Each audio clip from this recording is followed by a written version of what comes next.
مولاي صل وسلم دائما أبدا على حبيبك خير الخلق كلهم.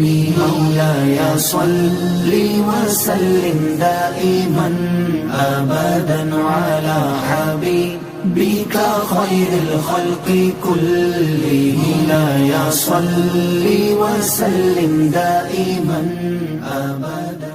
پیدا کرنا اس کا کام ہے.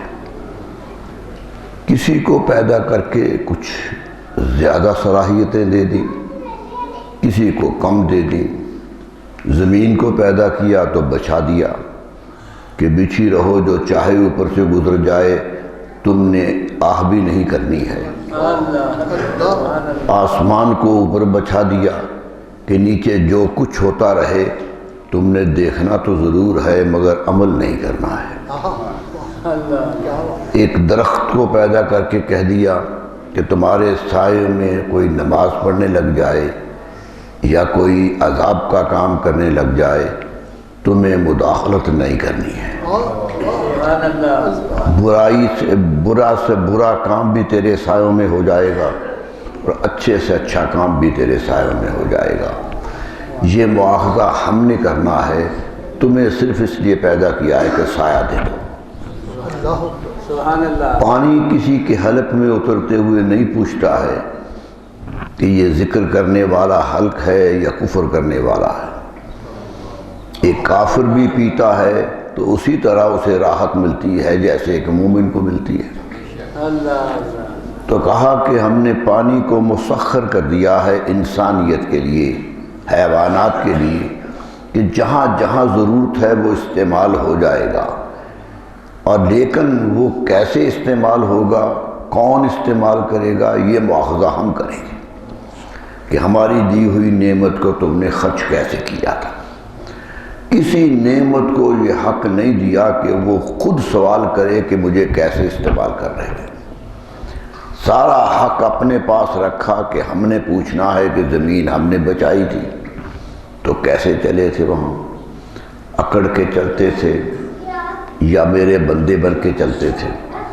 قرآن مجید نے دونوں طرف کی بات بتا دی. فرمایا کچھ لوگ چلتے ہیں کہ یوں چلتے ہیں کہ جیسے زمین اکھاڑ دیں گے، اس طرح پاؤں مار مار کے چلتے ہیں. اس طرح فرمایا لن تخرق الارض ولن تبلغ الجبال طولا، کس طرح بھی چلو نہ ہماری زمین کو پھاڑ سکو گے نہ ہمارے پہاڑوں سے بلند ہو سکو گے. کتنی گردنیں اونچی کرو، آخر تم وہی رہو گے جتنے تم ہو، اس سے آگے نہیں بڑھ سکو گے. اس سے بڑی بڑی گردنوں والے اس سے بھی آگے موجود ہوں گے. تو کہہ دیا، لیکن کہا جو میرے بندے عباد الرحمن ہیں، میرے اللہ کے جو بندے ہیں، یمشون علی الارض ہونا، وہ زمین پر بڑی عاجزی سے چلتے ہیں.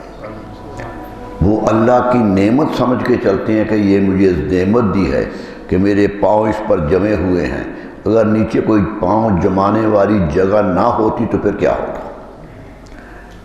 اب بھی اگر انسان ہواؤں میں لڑکھڑ آ جائے، جہاز سے گر جائے، پہاڑ سے پاؤں پھسل جائے تو نیچے زمین نہیں ہوتی تو اس کی حالت سارے انسان دیکھتے ہیں، کیا حالت ہوتی ہے. یہ بچاؤ زمین دیتی ہے اور اسے چلنے کا سہارا دیتی ہے. اور فرمایا اتنی یہ نرم ہے، اتنی نرم ہے کہ سب کو سہارا دیتی ہے. اس کے اوپر ظلم و ستم بھی کرو تو یہ بھی دیکھتی رہتی ہے. اس پر عبادت بھی کرو، نماز پڑھنے والوں کی نماز بھی دیکھتی ہے، حج کرنے والوں کا حج بھی دیکھتی ہے. یہ سب کچھ ہے، لیکن ہمارے بندے سمجھتے ہیں کہ یہ زمین نعمت ہے. تو فرمایا یمشون علی الارض حورا، زمین پر چلتے ہیں تو بڑی عاجزی سے چلتے ہیں، گردن اٹھا کے نہیں چلتے. شاعر نے کہا تھا نا، دھرتی پہ سینہ تان کے چلتے ہو کس لیے، دھرتی پہ سینہ تان کے چلتے ہو کس لیے، تم آسمان تو سر پہ سنبھالے ہوئے نہیں. آسمان تمہاری وجہ سے تو قائم نہیں ہے، وہ تو جس نے قائم کیا ہوا ہے. تمہیں نیچے گزرنے کا موقع دیا ہے کہ یہ خلا دے دی ہے کہ یہ زمین ہے، یہ آسمان ہے، اس کے درمیان اپنی محنت سے اوپر جاؤ نیچے جاؤ، نہ اوپر جانے کو روکتے ہیں نہ نیچے جانے کو روکتے ہیں۔ زمین کھود کے کتنی منزلیں نیچے چلے جاؤ، ہم نہیں روکتے کہ ہماری زمین کیوں کھودی ہے۔ فضاؤں میں کتنے اونچے اڑ جاؤ، ہم نہیں روکتے کہ کیوں اڑ رہے ہو، کیوں کہ تمہیں آسمان سے لے کر زمین تک کی وسعتیں ہم نے دے دیا ہے۔ ہاں اس میں تم نے کرنا کیا ہے، اس کا محاسبہ بھی ہمارے پاس، اور یہ یقین کرو کہ جب تک تم ان کے اندر چلتے پھرتے ہو اور اپنی توانائیاں خرچ کرتے ہو، اس یقین کے ساتھ خرچ کرو کہ اس کا ایک لمحہ بھی ضائع نہیں ہو رہا ہے اللہ کے ہاں۔ یکتبون ما یعملون، قرآن کہتا ہے کہ جو میں حکم دیتا ہوں میرے فرشتے لکھ لیتے ہیں۔ اوپر جاؤ تو وہ لکھتے ہیں کہ اتنا اوپر چلا گیا۔ فرعون تخت پہ بیٹھا تو لکھا ہوگا فرشتوں نے کہ اے اللہ یہ تخت پہ بیٹھ گیا ہے، اور اے اللہ تیرا موسیٰ تیرا نبی سامنے کھڑا ہے، یہ تخت پہ ہے اور وہ زمین پہ ہے، یہ دنیا دیکھ رہی تھی، یہ ہوتا رہا ہے۔ یہ قرآن بلکہ اتنا گستاخیوں سے دیکھتے ہیں، آج بھی دیکھتے ہیں، اس دور میں بھی دیکھتے تھے۔ جس کو اقتدار مل جاتا ہے وہ چھوٹوں کو اس نظر سے دیکھتا ہے کہ شاید یہ میری مخلوق ہے، میں نے انہیں پیدا کیا۔ یہ نہیں سمجھتا کہ وہ پیدا کرنے والے نے تمہیں تخت پہ بٹھایا ہے، انہیں فرش پہ بٹھایا ہے، اس کا فرش کا امتحان ہوگا، تیرا تخت کا امتحان ہوگا۔ امتحان اس نے دونوں کو لینا ہے، اور اگر اس امتحان میں وہ پاس ہو گیا تو تیرے سے آگے نکل جائے گا۔ وہ زمین پہ بچھڑا ہوا ہے لیکن نکل گیا تو تم حیران ہو جاؤ گے کہاں چلے گئے۔ موسیٰ علیہ السلام کو فرعون نے کہا تھا نا، اِنَّا نَظُنُّكَ يَا مُوسَىٰ مَسْحُورًا، اے موسیٰ تو یہاں کھڑے ہو کے اتنی باتیں کر رہا ہے اور میں تخت پہ بیٹھا ہوں، میں تو سمجھتا ہوں نعوذ باللہ تم دیوانے ہو گئے۔ مسحور کا لفظ استعمال کیا اس نے کہ تجھ پر کسی نے جادو کر دیا ہے، تو اپنے دماغ سے بات ہی نہیں کر رہا، تو سمجھتا ہی نہیں میرا تخت کتنا بڑا ہے اور تیرے پاس کچھ بھی نہیں ہے، تجھے تو بولنے کی ہمت نہیں ہے، تیری تو زبان بھی لڑکھڑاتی ہے۔ یہی کہا تھا اللہ سے جب رب نے کہا تھا فَاذْهَبْ إِلَىٰ فِرْعَوْنَ إِنَّهُ طَغَىٰ، اے میرے موسیٰ فرعون کے پاس جاؤ، بڑا باغی ہو گیا، بڑا باغی ہے، اس کے دربار میں جاؤ، یعنی بتا دیا تھا کہ بغاوت کر رہا ہے، جاؤ دربار میں۔ موسیٰ علیہ السلام نے کہا کہ یا اللہ میری تو زبان بھی نہیں چلتی ہے، میری اس زبان میں بھی ہمت نہیں ہے کہ بولوں تو کیا کروں۔ فرمایا جاؤ ہم تمہیں ایک تسبیح بتا دیتے ہیں، پڑھتے چلے جاؤ، زبان سارے کام کرے گی۔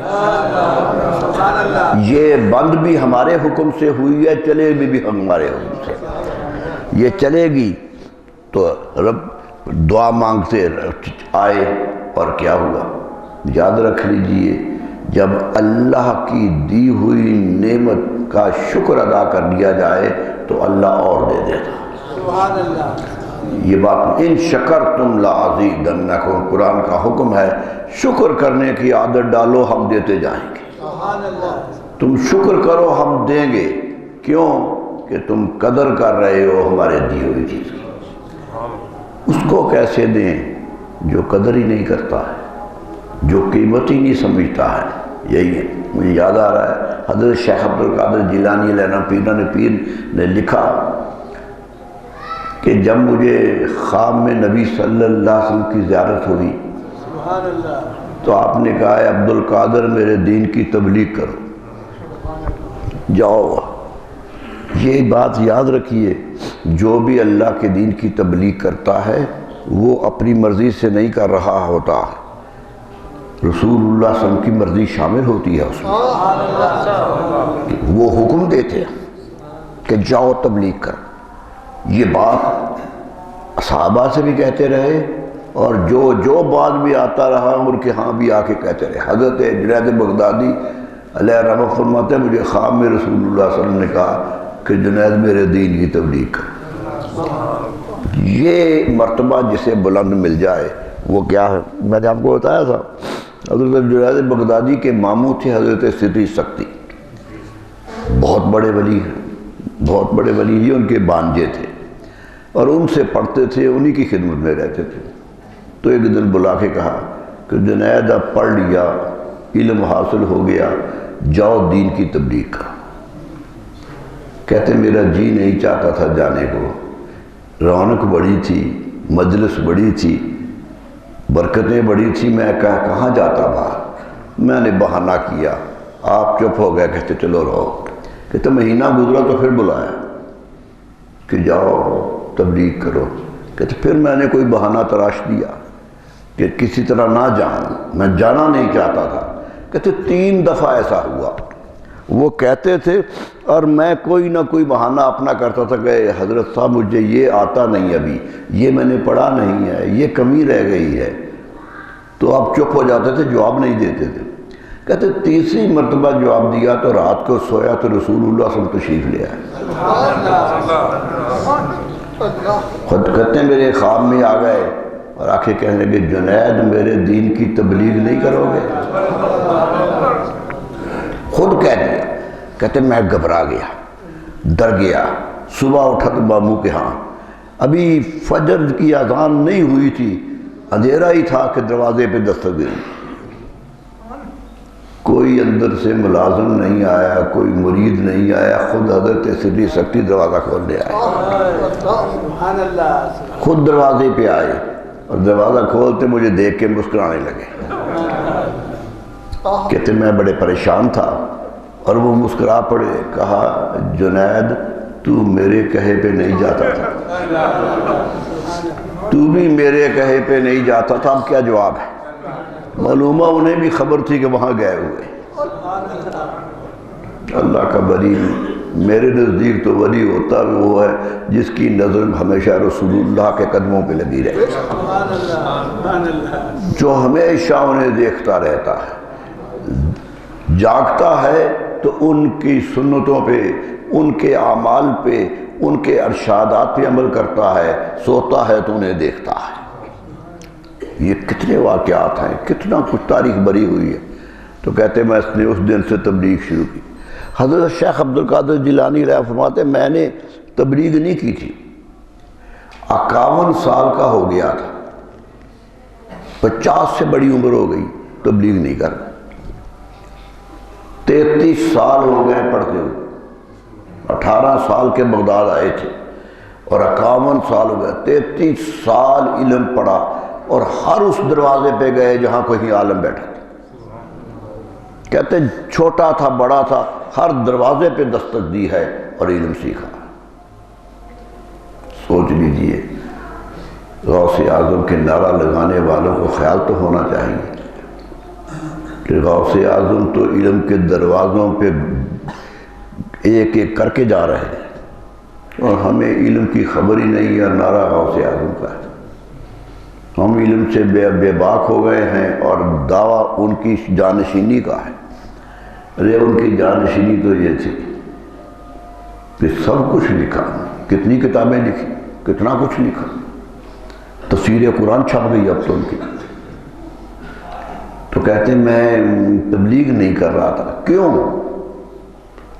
کہ میں عجم سے آیا تھا، میں جیلان سے آیا تھا اور وہ عجمی علاقہ ہے، وہ عربی علاقہ نہیں ہے، وہاں عربی بولی نہیں جاتی، تو میری زبان عربی بولنے میں ہچکچاتی تھی عربوں کے ساتھ، اور بغداد سارا عربوں کا تھا، تو بغدادیوں کے سامنے عربی بولتے ہوئے میں کچھ محسوس کرتا تھا کہ بول نہیں سکوں گا، اس لیے میں تبلیغ نہیں کر رہا تھا۔ تو خواب میں نبی صلی اللہ علیہ وسلم تشریف لے آئے، فرمایا عبد القادر اٹھو میرے دین کی تبلیغ کرو۔ کہتے میں نے فوراً کہا یا رسول اللہ ایک مشکل ہے جو نہیں کر رہا، میں عجم کا ہوں، میں فارسی بولتا ہوا آیا ہوں، یہاں سارے عربی بول رہے ہیں اور مجھے عربی پہ اتنی مہارت نہیں ہے، یہاں بڑے بڑے فاضل عرب کے بیٹھے ہیں، تو کیسے میں تبلیغ کروں ان کو، یہ مشکل ہے۔ فرمایا عبد القادر زبان نکالو، لعاب دہن رکھ دیا زبان پر، فرمایا جب جاؤ اب عربوں سے بہتر عربی بولو۔ کیوں کہ دینے والے آ گئے، سکھانے والے آ گئے، اور وہی شیخ عبد القادر جیلانی 40 سال تبلیغ کی، پھر 91 سال کی عمر پائی، 40 سال تبلیغ کی۔ ایک مسجد میں تبلیغ کرتے تھے تو مسجد میں جگہ کم ہو گئی، حضرت عبداللہ مخرمی کی مسجد تھی جن سے آپ خود پڑھتے رہے تھے، استاد کی مسجد میں بیٹھ گئے تھے، تو مسجد میں جگہ کم ہو گئی، لوگ اتنے آنے لگ گئے، تو ایک بڑی مسجد میں چلے گئے کہ اس میں ہوگا، وہ بھی کم ہو گئی، احاطے کرنے پڑے، حیرت ہو گئی کہ لاکھوں کا مجمع ہونے لگ گیا، اور وہی جسے خیال تھا کہ میں اجمی ہوں آج عربوں کے سامنے بول رہا، اور کتنی تبلیغ کی، کتنی کہا، لیکن ایک بات بتا دی کہ یاد رکھو یہ سب عظمت، یہ سب کرامت، یہ سب عزت میرے رسول صلی اللہ علیہ وسلم کے قدموں کا صدقہ ہے۔ کسی ولی کو دعویٰ نہیں کرنا چاہیے کہ اس کے پاس یہ آ گیا۔ خود شیخ عبد القادر جیلانی لینا فرماتے ہیں، ایک مرید آیا، کہنے لگا حضور ایک محلے سے آیا ہوں، ایک علاقے میں رہتا تھا، آیا ہوں، وہاں ایک بزرگ دیکھے ہیں، وہ بات بات پہ کرامت دکھاتے، کوئی بات ہو تو کرامت دکھا دیتے، تو آپ کے ہاں تو ہم نے یہ نہیں دیکھا، وہ دکھاتے ہیں۔ ہنس پڑے حضرت شیخ عبد القادر جیلانی رحمہ، فرمایا برتن چھوٹا ہو تو اچھل جایا کرتا ہے، فرمایا اسے سنبھالا نہیں جا رہا۔ کسی نے کہا شیخ منصور نے دعویٰ خدائی کر دیا تھا، کہا مجھے دکھ ہے کوئی وہاں سمجھانے والا نہیں ہوتا، اگر عبد القادر وہاں ہوتا تو دعویٰ نہ کرنے دیتا۔ معلوم ہوا جتنا زیادہ آ گیا ہے اتنا ہی رسول اللہ صلی اللہ علیہ وسلم کی شریعت پہ عمل کرنا آ گیا ہے۔ یاد رکھ لیجئے عظمت ساری اسی سرکار ابد قرار کی خدمت میں ہے، کوئی بڑا سا بڑا بھی کیوں نہ ہو، خدمت انہی کی ہے، اور یاد رکھ لیجئے کوئی دعویٰ نہیں ہے، خدمت کا دعویٰ ہی سب سے بڑا دعویٰ ہے۔ انہی کے سامنے میں کہہ رہا تھا قدرت نے انسان کو دیا، ہمت دی، یہ تو دین ہے کسی کی کہ کسی کو ولی بنا دیا، کسی کو غوث بنا دیا، کسی کو شیخ الہند بنا دیا، کسی کو مجدد بنا دیا۔ یہ تو پروردگار کی محبت ہے، اس کا کرم ہے، دعویٰ کسی کا نہیں ہے، دعویٰ کسی کا نہیں ہے۔ کیا ہے؟ صرف ایک دعویٰ ہے کہ شریعت پر عمل کرنے کی عادت پڑ جائے، اور یہی عادت سب سے بڑی عادت ہے۔ تو قدرت نے کہا لوگوں خوش ہو جاؤ کہ ہم نے تمہارے پاس اپنا رسول بھیج دیا۔ من اللہ، من کا لفظ استعمال کیا عربی کا طالب علم جانتا ہے، من ایسا احسان ہوتا ہے جس کا بدلہ نہیں ہو سکتا۔ کوئی آدمی احسان کرے، حدیث میں آیا ہے کہ جو تم پر احسان کرے اس پر احسان کرو، جو اچھا سلوک کرے اس سے اچھا سلوک کرو۔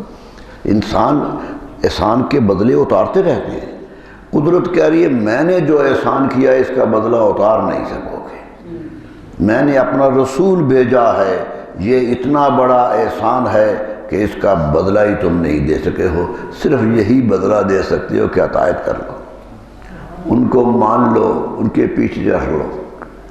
حیرت ہوتی ہے میرے دوستو، سوچیے ایک وجود بیٹھے تو جو اس طرح بیٹھ جائے وہی سنت ہو جائے، چلے جو اس طرح چلنے لگ جائے وہ سنت ہو جائے، کھانے میں جس طرح ہاتھ اٹھائے وہ ہاتھ اٹھانا بھی سنت بن جائے۔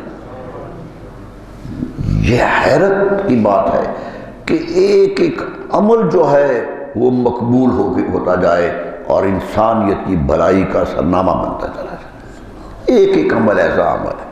حضور اکرم صلی اللہ علیہ وسلم کی بعثت اس امت کے لیے فرمایا مومنوں پہ احسان کیا تھا، بھیجا تو سب کے لیے تھا، کسی نے احسان مانا نہیں ہے، کسی نے مان لیا۔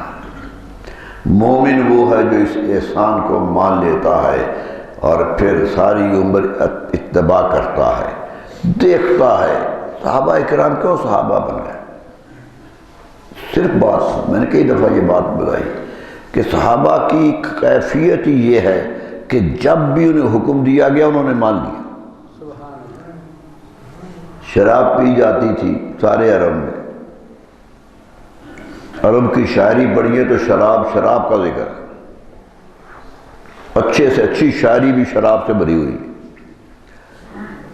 نبی صلی اللہ علیہ وسلم مدینہ منورہ میں کہہ دیا کہ شراب حرام ہے، نہ قریب جاؤ اس کے، رجس من عمل الشیطان، یہ شیطان کا عمل ہے، فاجتنبوہ، اس سے بچ جاؤ۔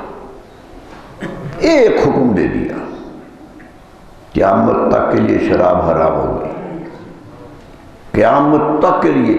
اور صحابہ نے یوں چھوڑی، حدیث میں آتا ہے مدینے کی گلی، جب یہ آیت آپ نے پڑھی تھی، مدینے کی گلیوں میں جس طرح بارش کا پانی پھرتا ہے اس طرح شراب کے مٹکے پھر رہے تھے، سب نے باہر پھینک دی، جو پیتا بھی تھا اس نے باہر پھینک دی۔ کیوں کہ حرام ہی نہیں تھی۔ جب حرام ہے، معلوم ہوا عمل کوئی نیک نہیں ہوتا، عمل وہ نیک بنتا ہے جو حکم کے مطابق ہو جائے۔ یاد رکھ لیجیے، ایک انسان عبادت کرتا ہے لمبی چوڑی، ہم 2 سجدے کرتے ہیں وہ 3 کرنے لگ جاتا ہے کہ ہر رکعت میں 3 سجدے کروں گا، اللہ کے سامنے زیادہ جھکوں گا، تو عبادت نہیں ہوگی۔ قبولیت اسی عمل کو حاصل ہے جو رسول اللہ صلی اللہ علیہ وسلم کے حکم کے مطابق ہے، کوئی اور عمل قبولیت کا نہیں ہے۔ صحابہ اکرام یہ بات سمجھ گئے تھے۔ میں نے آپ کو شاید بتایا تھا کہ ایک بدوی ان پڑھ آدمی، صحرا کا رہنے والا، اونٹ چرانے والا، سنا کہ رسول اللہ صلی اللہ علیہ وسلم نبی ہیں، آ گیا۔ حضور مسجد میں بیٹھے تھے، سامنے آ کے بیٹھ کے کہنے لگا میں نے سنا ہے کہ آپ کہتے ہیں کہ آپ نبی ہیں۔ آپ نے کہا تم نے ٹھیک سنا ہے۔ کہنے لگا اللہ کا حکم آ کے آپ نبی بن گئے ہیں؟ آپ نے کہا ہاں میں نبی ہوں، اللہ نے مجھے نبی بنایا۔ تو کہنے لگا پھر میں آپ پر ایمان لاتا۔ کچھ نہیں پوچھا، صرف یہی پوچھا کہ آپ نبی ہیں، کہتے ہیں آپ نبی ہیں؟ میں کہتا ایمان لے آئے۔ کہنے لگا جی ایمان تو لے آیا ہوں، اب مجھے کرنا کیا ہے؟ میں زندگی گزارتا آ رہا ہوں، کھاتا بھی آیا ہوں، چلتا بھی آیا ہوں، اونٹ بھی چراتا رہا ہوں، لوگوں سے تعلقات بھی رہے ہیں، اب وہ تعلقات ایمان کے بعد کیسے ہونے چاہیے؟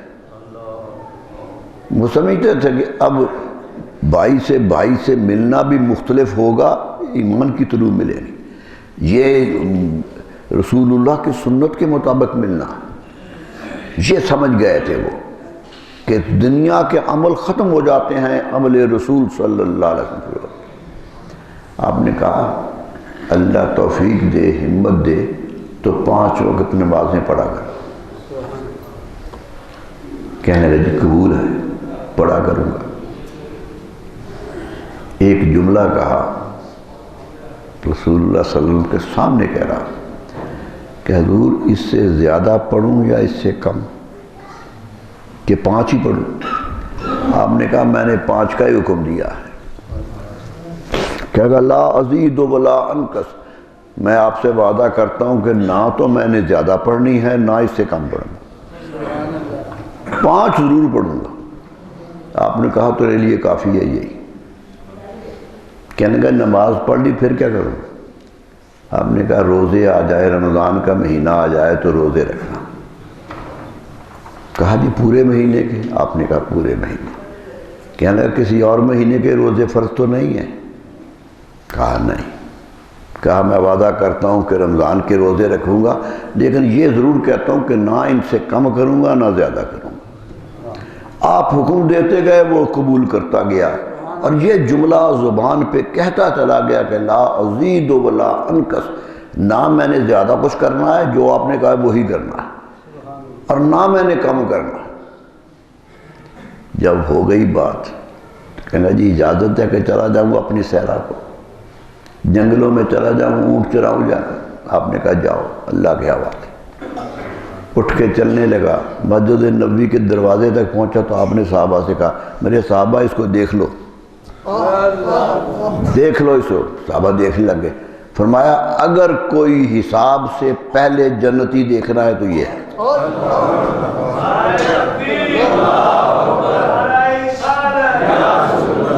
کیوں کہ اس نے فیصلہ کر لیا ہے کہ میں نے رسول اللہ صلی اللہ علیہ وسلم کا حکم ماننا، یہی حکم ماننا جنتی ہے۔ یاد رکھ لیجئے جنت خیرات نہیں، بڑے بڑے دولت مند جنت نہیں لے سکے، بڑے بڑے ایک ایک ٹانگ پہ کھڑے ہو کے دریا کے کنارے، دریا کے اندر پانی میں کھڑے ہو کے 24 گھنٹے کھڑے ہونے والے بھی جنت نہیں لے سکے۔ جنت ملتی ہے میرے رسول صلی اللہ علیہ وسلم کے قدموں سے، ان کو مانو، یاد رکھ لیجئے، انہی کا تصور کرو، ہر عمل کرتے ہوئے سوچو کہ میں عمل اپنے رسول صلی اللہ علیہ وسلم کی سنت سے کر رہا ہوں، میں ان کے حکم کے مطابق کر رہا ہوں۔ یہ بات میں ہم اکثر کہتے ہیں، کچھ لوگوں کو اشتباہ ہو جاتا ہے، وہ کہتے ہیں جی خیال نہیں آنا چاہیے رسول اللہ صلی اللہ علیہ وسلم کا، عمل کرتے ہوئے خیال نہیں آنا چاہیے، یہ اللہ کے خیال رہنا چاہیے، رسول اللہ کا خیال آنا نہیں چاہیے۔ لیکن مجھے تو سمجھ نہیں آتی کہ ان کا خیال نہ آئے گا تو نماز ہی کیسے پڑھیں گے؟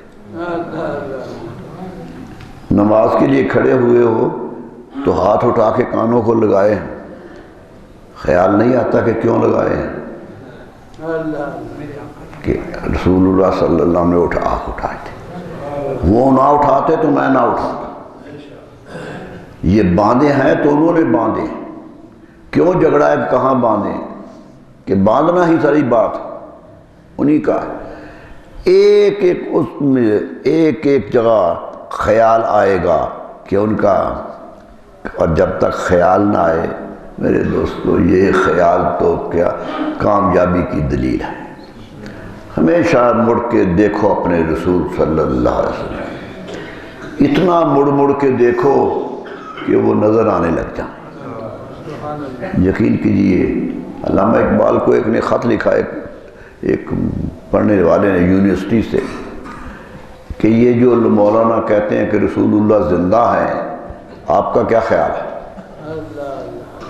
ان کا تو انتقال ہوا تھا، دفن کیے گئے تھے، قبر بنائی گئی ہے، آج لوگ روضے پہ جاتے ہیں، آپ کا کیا خیال ہے؟ تو علامہ نے جواب میں خط لکھا، اس کے مکتوبات میں موجود ہے، کہتا مجھ سے پوچھتے ہو تو میرا رسول زندہ ہے، کہا میرا ایمان ہے کہ وہ زندہ ہے، ہاں نظر اسے آتے ہیں جس کی آنکھ دیکھنے کے قابل ہو جائے۔ کتنی چیزیں دنیا میں زندہ ہیں جو ہمیں نظر نہیں آتی، کہا زندہ ہیں ہمیں نظر نہیں آتے، ہم اس قابل نہیں ہوتے۔ اور ایک جملہ کہا، اقبال کی محبت دیکھیے، کہتا آج بھی وہ نظر پیدا ہو جائے تو رسول اللہ چلتے پھرتے اٹھتے بیٹھتے نظر آتے۔ یہی ایمان رہے، اتنا ایمان رہے کہ وہاں میں نے بھی کہا نا، حضرت جنید بغدادی کے خواب میں آئے، یہ تو حدیث ہے نا، حضور صلی اللہ علیہ وسلم فرماتے ہیں جب میں خواب میں آؤں تو میں آتا ہوں، فَإِنَّ الشَّيْطَانَ لَا يَتَمَثَّلُ بِي، کوئی میری تصویر بن کے نہیں آ سکتا، کسی کو قوت نہیں ہے کہ میری تصویر بنے، میں آتا ہوں تو میں ہی ہوتا ہوں، خواب میں بھی میری تصویر کوئی نہیں بن سکتا، دنیا میں کس نے بننا تھا، خواب میں نہیں بن سکتا، لیکن فرمایا میں آتا ہوں۔ تو حضرت جنید کے خواب میں تو آئے تھے، حدیث کا حکم ہے کہ آئے تھے، حضرت سری سختی کو کیسے پتہ چلا گیا کہ وہاں گئے ہوئے؟ حضرت سری سختی کیسے کہہ رہے ہیں کہ اب کیا کرو گے؟ معلوم ہوتا ہے ان کی نظر بھی ادھر ہی تھی،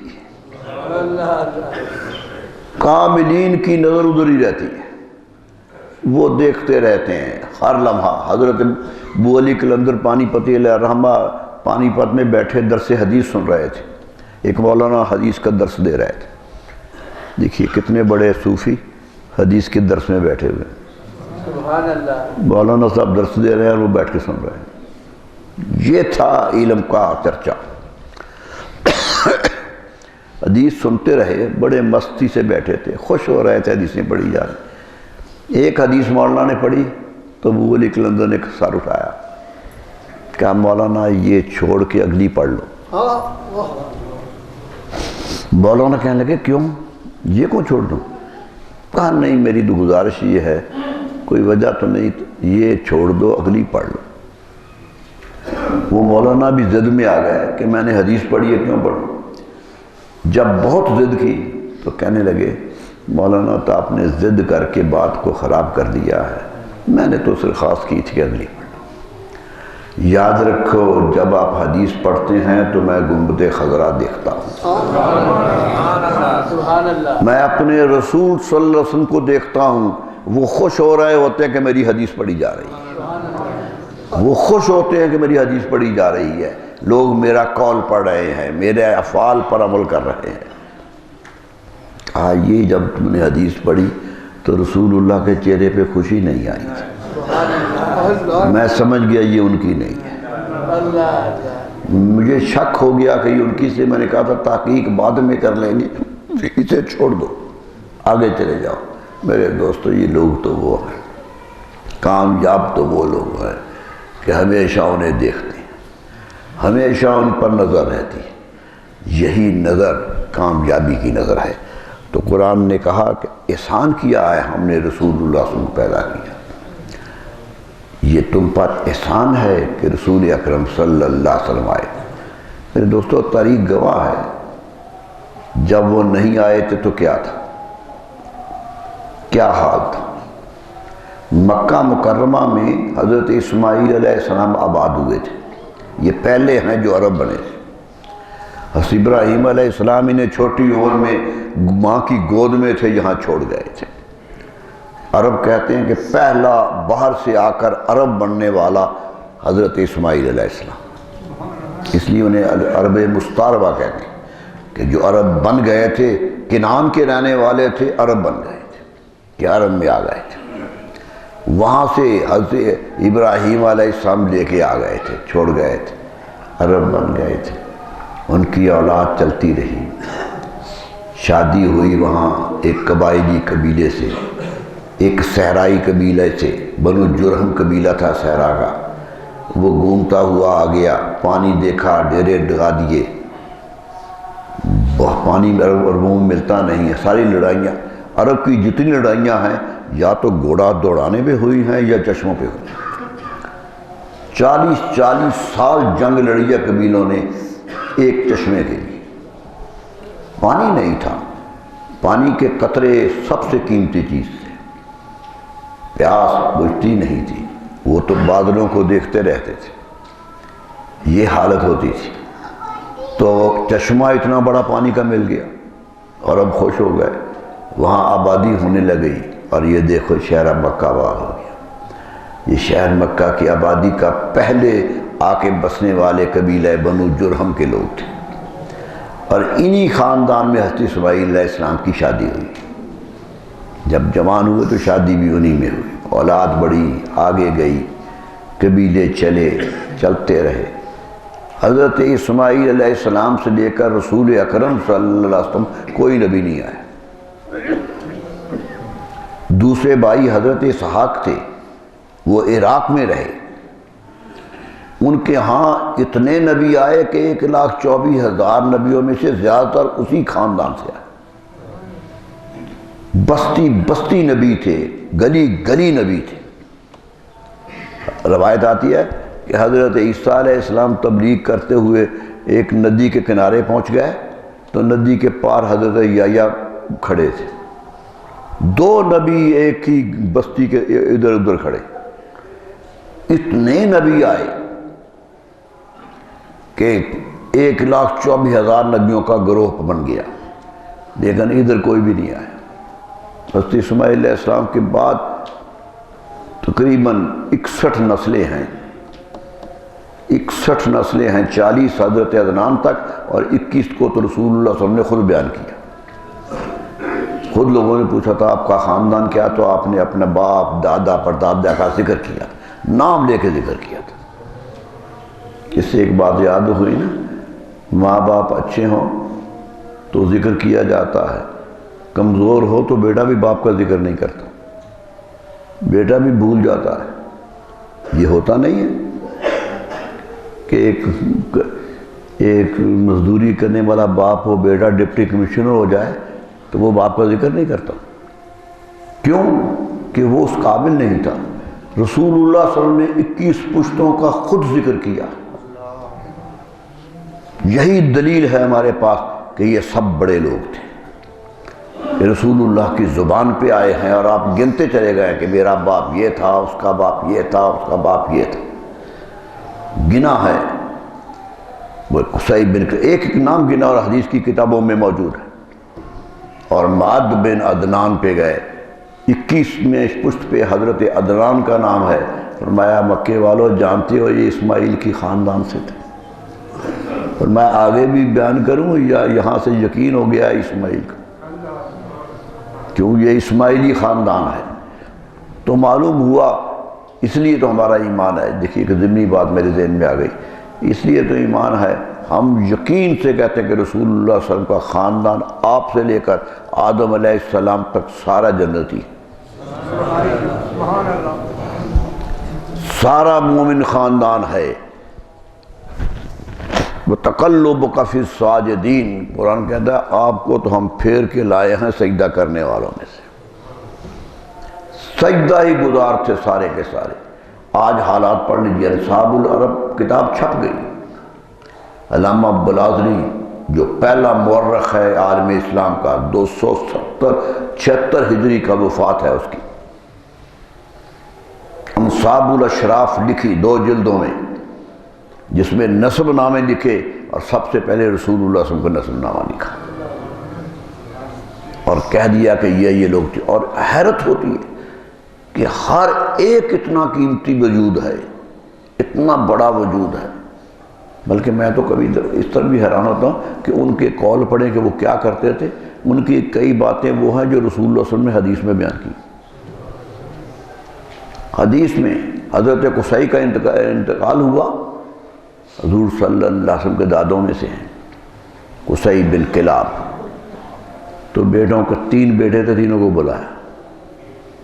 بلا کے کہنے لگے بیٹا کچھ نصیحتیں کرنا چاہتا ہوں، دنیا سے جا رہا ہوں، نصیحتیں سنیں۔ نصیحتیں کی، اور اس میں ایک لفظ کا ایاکم والحسود فإن الحسود لا یسود، خبردار حسد نہ کرنا کسی پر، کیونکہ حسد کرنے والا کبھی بڑا نہیں بنتا، حسد کرتا ہی وہ جو چھوٹا ہے، خواہ کتنا بڑا ہو۔ حسد کی دلیل ہے کہ اسے بڑا سمجھتا ہے، اپنے آپ کو چھوٹا سمجھتا ہے۔ لا یسود، سردار نہیں بنتا حاسد، یہ چھوٹا ہوتا ہے۔ حضور صلی اللہ علیہ وسلم صحابہ میں بیٹھے حدیث بیان کر رہے ہیں، اور یہی حدیث بیان کر رہے ہیں، یہ پورا جملہ حدیث کا جملہ ہے۔ معلوم ہوا یہ لوگ وہ تھے جو نیکیوں میں گندے ہوئے تھے، نیکیاں لے کے چلتے تھے، اور نیکیوں کا حضور صلی اللہ علیہ وسلم نے فخر اسی پر کیا، حضرت عبدالمطلب پر فخر نہیں کیا۔ جنگ میں اسلام کا لشکر پیچھے ہٹنے لگ گیا، جنگ حنین میں، بہت خطرناک جنگ ہے، اتنی خطرناک جنگ کہ مسلمانوں کے پاؤں اکھڑ گئے تھے، لشکر کے پاؤں اکھڑ گئے تھے، پیچھے ہٹنے لگ گئے تھے، اتنا تیر اندازیوں کا حملہ ہوا تھا حنین قبیلے۔ جب آپ نے دیکھا کہ مسلمان تو پیچھے آنے لگ گئے تو آپ خود میدان میں آ گئے۔ رسول اللہ صلی اللہ علیہ وسلم کمان کرتے تھے، خود لڑنے نہیں آتے، تلوار لے کے نہیں آتے، پہلی مرتبہ تلوار لے کے خود میدان میں آ گئے، اور کافر سامنے کھڑے تھے، انہیں زور سے للکار کے کہا سن لو انا النبی لا کذب، میں اللہ کا نبی ہوں، کوئی جھوٹا نبی نہیں، انا النبی لا کذب، میں نبی ہوں، کوئی جھوٹ نہیں ہے اس میں، انا ابن عبد المطلب، میں عبد المطلب کا پوتا، حضرت عبد المطلب پہ فخر کیا آپ، دادا ہیں حضور صلی اللہ، تو معلوم ہوگا نا بدقسمتی، ہم تو ماں باپ کو بھی مسلمان نہیں سمجھتے، یہ بدقسمتی ہماری ہو گئی کہ والدہ بھی مومن نہیں تھی، باپ بھی نہیں تھا، اور یہاں دادا کا یہ حال ہے کہ دادا پہ فخر کر رہے ہیں نبی صلی اللہ، فخر کر رہے ہیں۔ بیٹھے تھے، سردار تھے مکہ کے، بہت بڑے سردار تھے، پورا مکہ ان کے متحد تھا۔ حتیم جو آج کا اگر حج پہ جائیں تو حتیم کا جو دائرہ ہے وہ دیکھیے، حتیم کے دائرے میں تخت لگتا تھا، وہاں بیٹھ کے وہ فیصلے کرتے تھے۔ ایک دفعہ بیٹھے ہوئے تھے تخت پر، کہ رسول اللہ صلی اللہ علیہ وسلم ابھی چھوٹے تھے، ابھی 3-4 سال کے تھے، گھر سے آ گئے اور آ کر تخت پہ چڑھنے لگے تو نیچے سے کسی سردار نے، بعض نے کہا کہ ابو جال تھے، پاؤں پکڑ لیا کہ بیٹا سردار کے تخت پہ چھوٹے بچے نہیں چڑھتے، روک دیا چڑھنے سے کہ چھوٹا بچے اوپر نہ چڑھو۔ یہ جب ہاتھ ڈالا تو حضرت عبد المطلب اپنے تخت سے اٹھ کھڑے ہوئے، دوڑ کے آئے اور رسول اللہ کو پکڑ لیا، فرمایا ابو الحکم یہ بات نہ کرو، یہ بات نہ کرو، یہ جو تخت پہ بیٹھا ہوں یہ بھی اسی بچے کا صدقہ ہے۔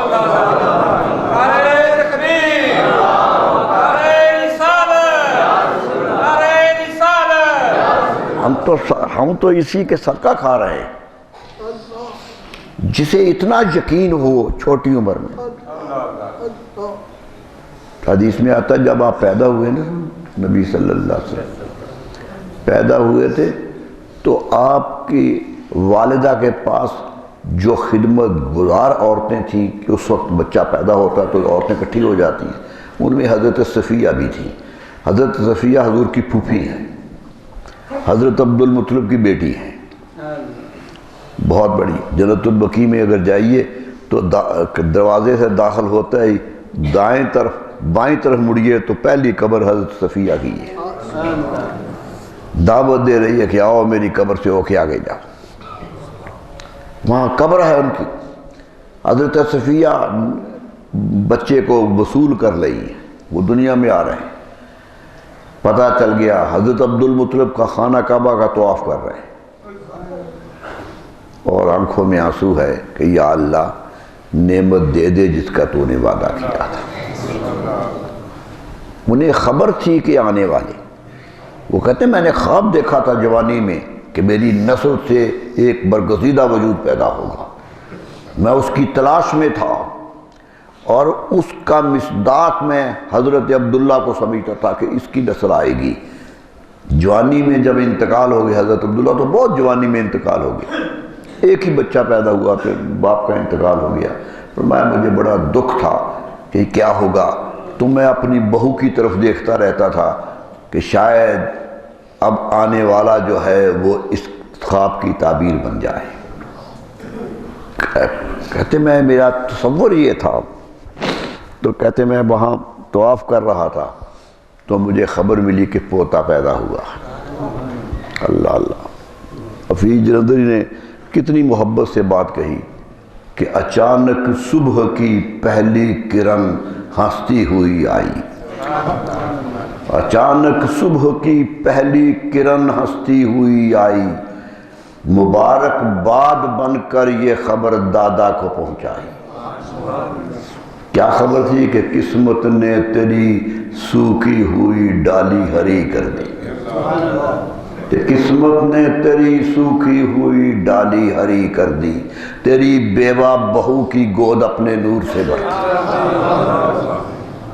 آ گئے ہیں، دوڑ کے آئے، واپس آئے، آ کر بیٹی سے کہا بیٹی یہ پوتا مجھے دے دو۔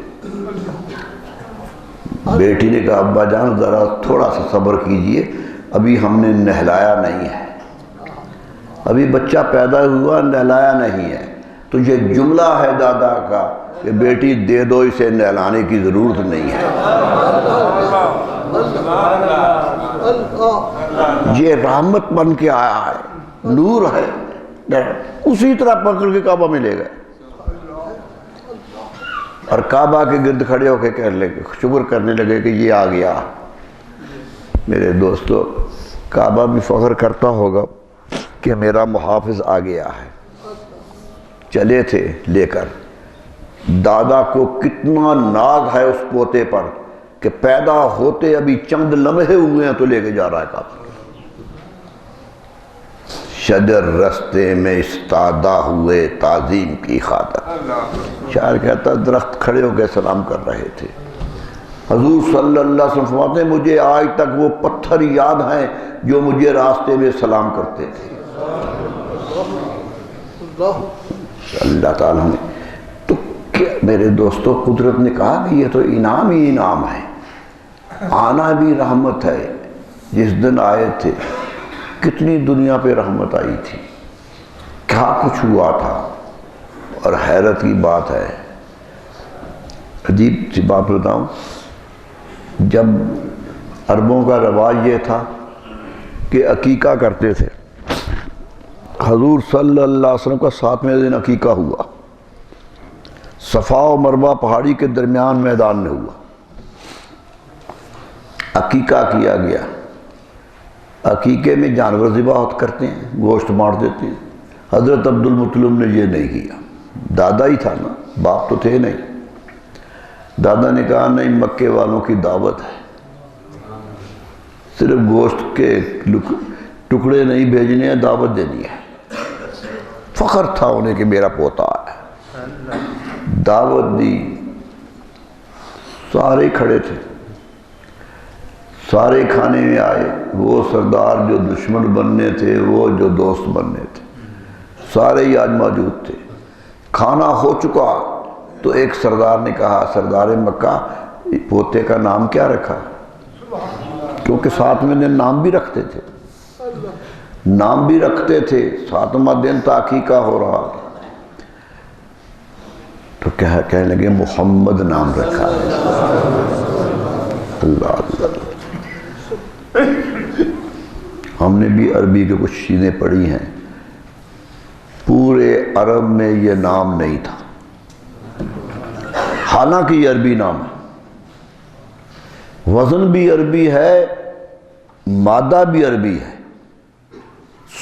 حیرت ہوتی ہے کہ قدرت نے چھپا کیوں رکھا, کہ کوئی رکھ ہی نہیں سکا نام.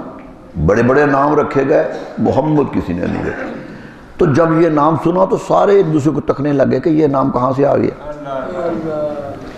یہ نیا نام کہاں سے آ گیا. ہمارا ہی ہے سوچتے تھے. ہے میم دال ہے, حمد سے نکلا ہے, مفعول کا صیغہ ہے, مبالغہ کا وزن ہے, سارا عربی قانون ہے. تو یہ کیا ہو گیا. بڑے پریشانی سے دیکھ رہے تھے. ایک نے جرأت کر کے پوچھ لیا کیا ہے سردار مکہ یہ نام کہاں سے یاد آیا, یہ نام کیوں رکھ لیا. ہم نے تو کبھی رکھا نہیں تھا, آج تک تو نام نہیں رکھا گیا. تو دادا نے جملہ کہا, اللہ اللہ, تاریخ کا آج سنہری جملہ حضرت عبد المطلب کی زبان سے نکلا. اردت ان یحمدہ اللہ فی السماء و یحمدہ الناس فی الارض. فرمایا اس ارادے سے نام رکھا ہے کہ آسمانوں پر اللہ اور اس کے فرشتے بھی اس کی تعریف کریں اور زمین پر بسنے والے لوگ بھی اس کی تعریف کریں. قابل حمد ہے اس لیے نام رکھ دیا, اور اس ارادے سے رکھا ہے کہ سارے ہی اس کی تعریف کریں. حیرت ہوتی ہے کہ کتنا سچا پیغام تھا دادا کا, کتنی سچی بات منہ سے نکلی. کیا آج ہم گواہ نہیں ہیں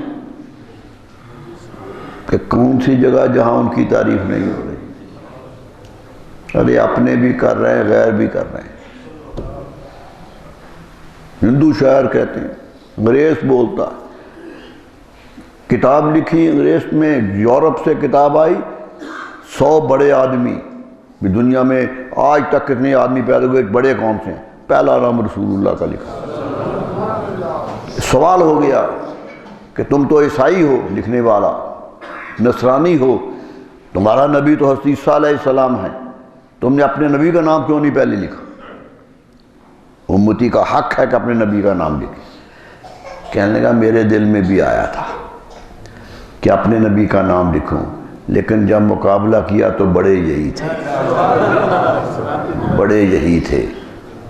آج بھی مارکیٹ میں کتاب موجود، لکھنے والے لکھتے ہیں۔ Hero and hero workshop Carlyle نے لکھی، رسول اللہ کے نام سے شروع کی۔ دنیا کے معزز لوگ کون تھے لکھا۔ ہندو بھی کہتا ہے کہ کچھ یاد رکھ لیجئے، کچھ عشق محمد میں نہیں شرط مسلمان۔ وہ کہتا ہے کہ مسلمان ہونے کو شرط نہیں ہے رسول اللہ کی محبت میں، ہے کوثری ہندو بھی طلبگار محمد۔ میں بھی ان کا طلبگار، وہی ہے آج تک۔ دیکھیے یہ ایک بات بتاؤں، رسول اللہ کی تعریف کی برکت کتنی ہوتی ہے۔ شاعر تھا، شعر کہنے لگ گیا، نعت کہنے لگ گیا، کہتا رہا، رب نے کہا میرے رسول کی نعت کہتا تو محروم کیوں جائے۔ دلو رام کوثری نام تھا، کوثر علی کوثری ہو گیا۔ خاندان نے گھر سے نکال دیا کہ یہ رسول اللہ کی تعریف کرتا ہے۔ جائیداد کا مالک تھا، محروم کر دیا، آگ کر دیا گیا۔ جوں جوں نکالتے گئے یہ اور شعر کہتا چلا گیا، اور آخر اسلام قبول کر لیا۔ میرے دوستو، ہے نام دلو رام تخلص ہے کوثری، دیر و حرم کی سیر کی اس خاکسار میں۔